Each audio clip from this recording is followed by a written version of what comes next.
శ్రీ మహాగణాధిపతయే నమః. శ్రీమాత్రే నమః. మాచిరాజు భక్తి ప్రేక్షకులందరికీ నమస్కారం.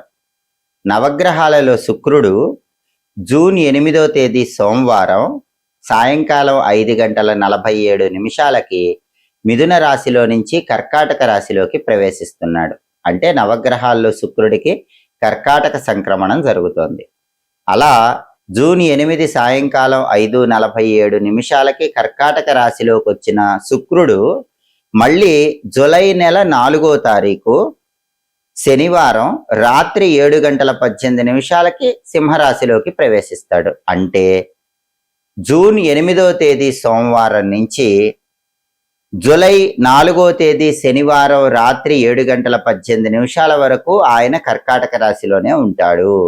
ఈ సమయంలో కర్కాటక రాశిలో ఉన్నటువంటి శుక్రుడి సంచారం అనేది ద్వాదశ రాశుల వారికి ఎలాంటి ప్రభావాన్ని కలిగింపజేస్తుందో, శుక్రుడి కర్కాటక సంక్రమణం ఏ రాశుల వారికి అనుకూల ఫలితాలను కలిగింపజేస్తుందో, ఏ రాశుల వారికి వ్యతిరేక ఫలితాలు కలిగింపజేస్తుందో, అనుకూల ఫలితాలు రెట్టింపు కావటానికి, వ్యతిరేక ఫలితాలు తగ్గింపజేసుకోవటానికి శుక్రుడికి సంబంధించి ద్వాదశ రాశుల వాళ్ళు ఎలాంటి శక్తివంతమైన పరిహారాలు చేసుకోవాలో, నవగ్రహాల్లో ఈ శుక్రుడి కర్కాటక సంక్రమణం ఏ ఏ విషయాలలో ఎటువంటి ఫలితాలను ద్వాదశ రాశుల వారికి కలిగింపజేస్తుందో ఈ వీడియోలో మనం తెలుసుకుందాం.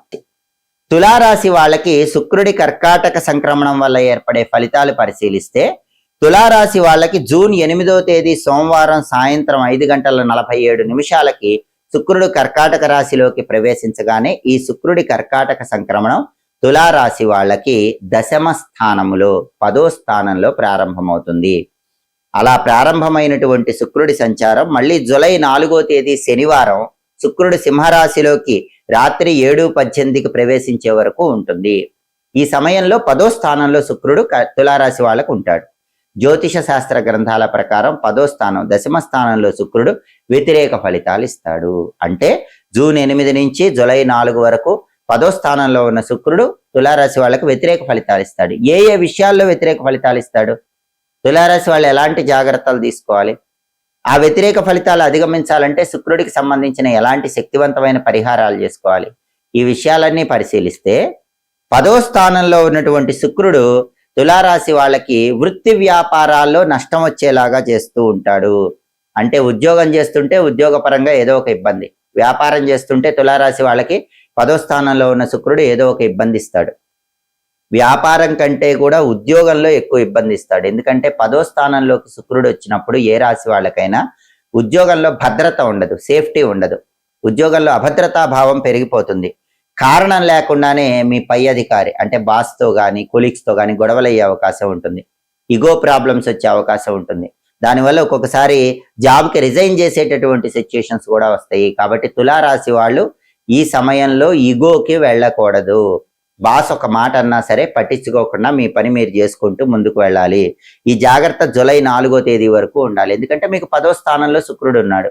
ఈగోకు వెళితే జాబ్ రిజైన్ చేయాల్సిన పరిస్థితి ఏర్పడుతుంది. కాబట్టి ఈగోకు వెళ్ళొద్దు, బాస్ ఏమన్నా పట్టించుకోవద్దు, బాస్తో కంఫర్టబుల్గా ఉండండి, కోఆపరేటివ్గా ఉండండి, కొలీగ్స్తో కంఫర్టబుల్గా ఉండండి. ఉద్యోగంలో అభద్రతా భావం, జాబ్ ఇన్సెక్యూరిటీ ఉంది కాబట్టి ఈ సమయంలో ఈ ప్రత్యేకమైన జాగ్రత్త తులారాశి వాళ్ళు తీసుకోవాలి. అలాగే ధన నష్టం కలిగే సూచనలు ఉన్నాయి కాబట్టి తులారాశి వాళ్ళు డబ్బు ఖర్చు పెట్టేటప్పుడు కొంచెం జాగ్రత్తగా ఆలోచించి ఖర్చు చేసే ప్రయత్నం చేయాలి. రూపాయి ఖర్చు పెట్టే చోట 10 రూపాయలు ఖర్చు పెడతారు కాబట్టి డబ్బు ఖర్చు విషయంలో ఈ సమయంలో కొంచెం అప్రమత్తంగా ఉండాలి. అలాగే పనుల్లో కూడా కొన్ని ఆటంకాలు వస్తూ ఉంటాయి. ఏ పని తొందరగా కలిసి రాదు, ఆలస్యం అవుతూ ఉంటుంది. బంధుమిత్రుల్లో కూడా పైకి కనిపించని వ్యతిరేకత వస్తుంది. పైకి మామూలుగానే ఉంటారు, వెనక మాత్రం మీ గురించి వ్యతిరేకంగా మాట్లాడే అవకాశాలు ఉంటాయి. దానివల్ల మీరు ప్రశ్నిస్తే వాళ్ళ సహాయం కోల్పోయే అవకాశం కూడా ఉంటుంది. పైకి మామూలుగా మాట్లాడుతూ వెనక మిమ్మల్ని వ్యతిరేకించినా సరే తులారాశి వాళ్ళు బంధుమిత్రుల గురించి ఏ విషయంలో కూడా ప్రశ్నించకండి. ప్రశ్నిస్తే వాళ్ళ సహాయం కోల్పోయే అవకాశం ఉంటుంది. 10వ స్థానంలో శుక్రుడి వల్ల ఈ రకమైన ఫలితం ఉంటుంది. అలాగే వాళ్ళు సహాయం చేయటం మాట అటుంచి ఒక్కొక్కసారి మీకు కీడు చేసే అవకాశం ఉంటుంది, హాని కలిగించే అవకాశం ఉంటుంది. 10వ స్థానంలో శుక్రుడు ఇటువంటి వ్యతిరేకమైనటువంటి ఫలితాలు తులారాశి వాళ్ళకి కలిగింపజేస్తాడు. అలాగే ఆధిపత్యం రీత్యా తీసుకుంటే తులారాశికి శుక్రుడు అధిపతి కాబట్టి తులారాశి వాళ్ళకి లగ్నాధిపత్యం, రాస్యాధిపత్యం వచ్చింది. దాంతో పాటుగా అష్టమాధిపత్యం కూడా వచ్చింది. ఎందుకంటే తులారాశి నుంచి చూసుకున్నప్పుడు వృషభ రాశి 8వ రాశి అవుతుంది. తులారాశికి వృషభ రాశికి శుక్రుడి అధిపతి. అంటే రాస్యాధిపత్యం వచ్చింది, అష్టమ రాస్యాధిపత్యం కూడా వచ్చింది. అష్టమ రాశికి అధిపతి అయ్యాడు, అష్టమ స్థానానికి అధిపతి అయ్యాడు. అష్టమం అంటే అది ఆరోగ్యము, ప్రయాణాల్లో ఇబ్బందులు, అపమృత్యువులు వీటిని సూచిస్తుంది. కాబట్టి ప్రయాణాల్లో కొంచెం తులారాశి వాళ్ళు జాగ్రత్తగా ఉండాలి. ఆరోగ్యపరమైనటువంటి ఇబ్బందులు కూడా ఎదుర్కొనే అవకాశం ఉంటుంది. కాబట్టి ఆడవాళ్ళైతే తులారాశి వాళ్ళు గైనిక్ ప్రాబ్లమ్స్ రాకుండా జాగ్రత్త వహించాలి, స్కిన్ రిలేటెడ్ ప్రాబ్లమ్స్ రాకుండా జాగ్రత్తలు తీసుకోవాలి. మగవాళ్ళైతే జననేంద్రియాలకు సంబంధించిన ప్రాబ్లమ్స్ రాకుండా జాగ్రత్తలు తీసుకోవాలి. ఎందుకంటే అష్టమాధిపత్యం వచ్చింది. రాస్యాధిపత్యం అంటే లగ్నాధిపత్యం అని కూడా అంటారు, రాశిని లగ్నంగా కన్సిడర్ చేసుకుని. కానీ యథార్థానికి రాస్యాధిపత్యం వచ్చింది. రాస్యాధిపత్యం అష్టమాధిపత్యం వచ్చి తులారాశి వాళ్ళకి దశమ స్థానం 10వ స్థానంలో శుక్రుడు ఉండటం వల్ల ఈ రకమైనటువంటి వ్యతిరేక ఫలితాలు వస్తాయి. ఈ వ్యతిరేక ఫలితాలన్నీ తొలగింపజేసుకోవాలంటే తులారాశి వాళ్ళు శుక్రుడికి సంబంధించిన శక్తివంతమైన పరిహారాలు చేసుకోవాలి. జూన్ 8 సోమవారం సాయంత్రం 5:47 నవగ్రహాలలో శుక్రుడు కర్కాటక రాశిలోకి ప్రవేశించి మళ్ళీ జూలై 4వ తేదీ శనివారం రాత్రి 7:18 సింహరాశిలోకి మారే వరకు ద్వాదశ రాశులలో కొన్ని రాశులకు అనుకూల ఫలితాలు ఇస్తాడు, కొన్ని రాశులకు వ్యతిరేక ఫలితాలు ఇస్తాడు. అంటే జూన్ 8 నుంచి జూలై 4 వరకు కర్కాటకంలో ఉన్న శుక్రుడు కొన్ని రాశులకు ఇచ్చే అనుకూల ఫలితాలు రెట్టింపు చేసుకోవటానికి, కొన్ని రాశులకు ఇచ్చే వ్యతిరేక ఫలితాలు తగ్గింపజేసుకోవటానికి శుక్రుడికి సంబంధించిన శక్తివంతమైన పరిహారాలు చేసుకోవాలి. ఈ సమయంలో వచ్చే శుక్రవారాలు ఆ పరిహారాలు చేసుకుంటే అద్భుతమైన ఫలితాలు కలుగుతాయి. ఎలాంటి పరిహారం చేసుకోవాలంటే శుక్రుడికి ప్రియమైన ధాన్యం అలసందలు అంటే బొబ్బర్లు. కాబట్టి జూన్ 8 నుంచి జూలై 4 మధ్యలో వచ్చే శుక్రవారాలు శుక్రహోరలో అలసందలు దానం ఇచ్చుకోండి. శుక్రహోర ఎప్పుడు ఉంటుంది? శుక్రవారం ఉదయం 6 నుంచి 7 మధ్యలో, మధ్యాహ్నం 1 నుంచి 2 మధ్యలో, రాత్రి 8 నుంచి 9 మధ్యలో శుక్రహోర ఉంటుంది. ఈ శుక్రహోర ఉన్న సమయంలో దగ్గరలో ఉన్నటువంటి ఆలయంలో పండితుడు పంతులు గారికి, బ్రాహ్మణుడికి కేజింబావు అలసందలు అంటే బొబ్బర్లు తెల్లటి వస్త్రంలో గట్టి దానం ఇస్తే మంచిది. శుక్రుడికి తెలుపు అంటే ఇష్టం. అది కూడా ఉదయం పూట హోర ఎక్కువ ఫలితం. ఉదయం 6 నుంచి 7 మధ్యలో ఇస్తే ఫలితం అద్భుతం. మధ్యాహ్నం 1 నుంచి 2 మధ్యలో ఇస్తే కొద్దిగా తగ్గుతుంది కానీ ఫలితం అది కూడా మంచి ఫలితం. రాత్రి 8 నుంచి 9 మధ్యలో శుక్రహోరలో ఫలితం ఇంకొంచెం తగ్గుతుంది. ఉదయం పూట హోరలో అయితే ఫలితం చాలా అద్భుతంగా ఉంటుంది. అలాగే శుక్రహోరలో గోమాత కలసందలు తినిపించినా కూడా అద్భుతమైన శుభ ఫలితాలు కలుగుతాయి.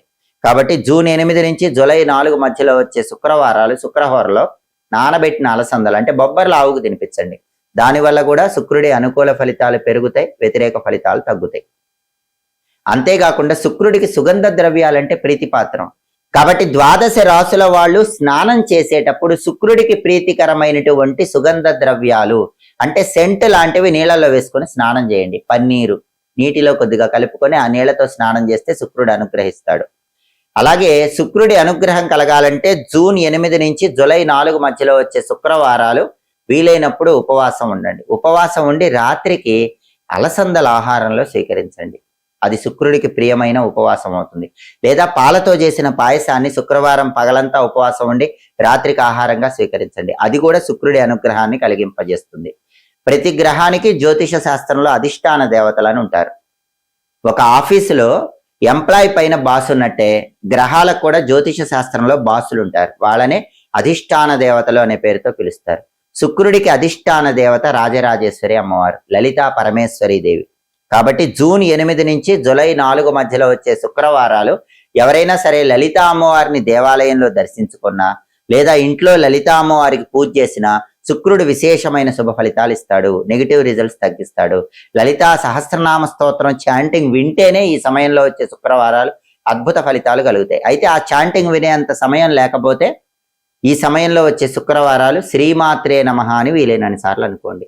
ఎందుకంటే దానాలు ఇవ్వలేని వాళ్ళు, ఆవుకు ఆహారం తినిపించలేని వాళ్ళు, ఉపవాసం ఉండలేని వాళ్ళు మంత్రజపం చేసుకున్నా కూడా శుక్రుడు అనుగ్రహిస్తాడు. శ్రీమాత్రే నమః, అలాగే ఓం శ్రీ రాజమాతంగ్యై నమః, ఈ 2 మంత్రాల్లో ఏదో ఒక మంత్రాన్ని జపించుకోండి, అద్భుత ఫలితాలు కలుగుతాయి. అలాగే రాజరాజేశ్వరి అష్టకం అని ఒక అద్భుతమైన అష్టకం ఉంటుంది.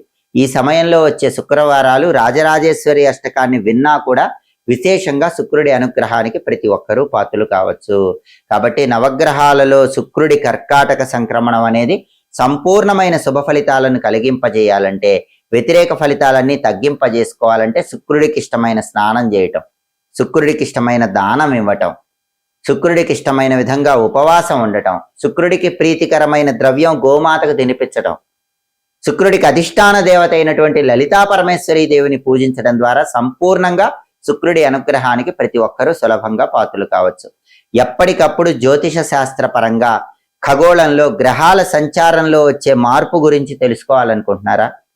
గ్రహాలు ఖగోళంలో మారినప్పుడు, ఒక రాశిలో నుంచి ఇంకో రాశిలోకి ప్రవేశించినప్పుడు ఆ మార్పు ఏ రాశుల వారికి యోగిస్తుందో ఏ రాశుల వారికి యోగించదో తెలుసుకోవాలనుకుంటున్నారా?